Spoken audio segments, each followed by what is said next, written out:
Hello students, I welcome you all to my YouTube channel M. Ahmad Study Circle. In this session we are going to learn a chapter of Fire and Ice by Robert Frost. Fire and Ice is a short poem by Robert Frost. Fire and Ice जो है वो एक short poem है जो कि Robert Frost के द्वारा लिखा गया है. In this poem, the poet refers to two predictions of how the world will come to its end. इस कविता में कवि दो भविष्यवाणी करते हैं कि इस संसार का अंत कैसे होगा. Some say it will end in fire, whereas others say it will end in ice. कुछ लोगों का मानना है कि इस संसार का अंत फायर से होगा और कुछ लोगों का मानना है कि इस संसार का अंत आइस से होगा. According to the poet, fire stands for desire, greed, avarice or lust. कवि के अनुसार जो फायर है वो किसके लिए स्टैंड करता है? फायर का मतलब क्या है? डिज़ायर, चाहत, ग्रीड, लालच, एवरिस, कंजूसी और लस्ट मतलब वासना, लोभ. The more you try to satisfy them the more they grow. मतलब आप अपने ग्रीड को, डिज़ायर को, अपनी चाहत को, अपनी लालच को जितना संतुष्ट करने की कोशिश करते हैं वे और बढ़ते जाते हैं. There is no end to it. और इसका कोई भी अंत नहीं होता है. Right. They spread rapidly like fire and engulf your whole life. वे कैसे फैलते हैं? एक आग की तरह फैलते हैं. आपके जो डिज़ायर हैं, चाहत हैं, जो ग्रीड हैं, लालच हैं, वे कैसे फैलते हैं? आग की तरह बहुत जल्दी से फैलते हैं और आपको पूरी तरीके से ख़त्म कर देते हैं. One becomes selfish and sometimes cruel also. इंसान सेल्फिश हो जाता है, स्वार्थी हो जाता है और कभी कभी क्रूअल भी हो जाता है.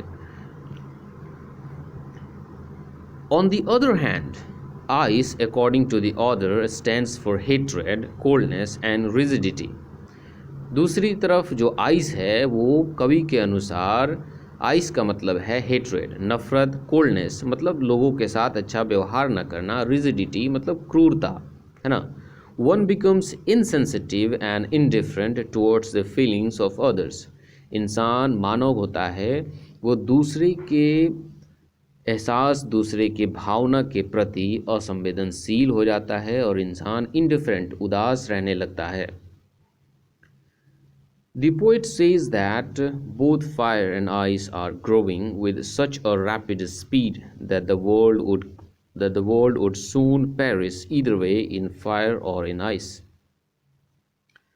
कवि का कहना है कि फायर और आइस इतनी तेजी से बढ़ रहे हैं कि इस संसार का ख़त्म बहुत जल्द हो जाएगा, दोनों में से किसी एक तरीके से, ईदर वे, चाहे वो आग से ख़त्म हो जाए, चाहे वो आइस से ख़त्म हो जाए, है ना. So this was the summary of this pome. और इसके दो स्टेंजाज हैं. इन स्टेंजाज के हिंदी अनुवाद को भी अगर हम देखें तो इसका हिंदी अनुवाद ये होगा: some say the world will end in fire, some say in ice.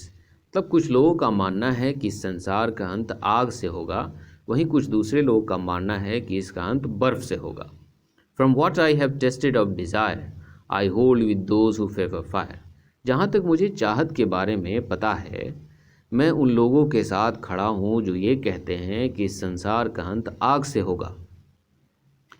Stanza number 2. But if it had to perish twice, I think I know enough of hate to say that for destruction ice is also great and would suffice.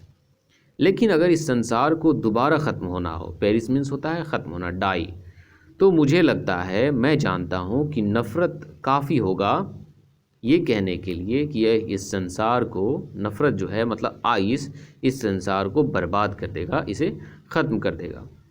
So this was the complete explanation of the chapter of the pome fire and ice.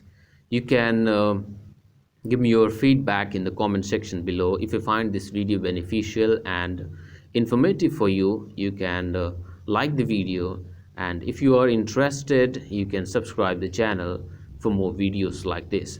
So see you in the next session with a new chapter. Till then, take a good care of yourself and your family.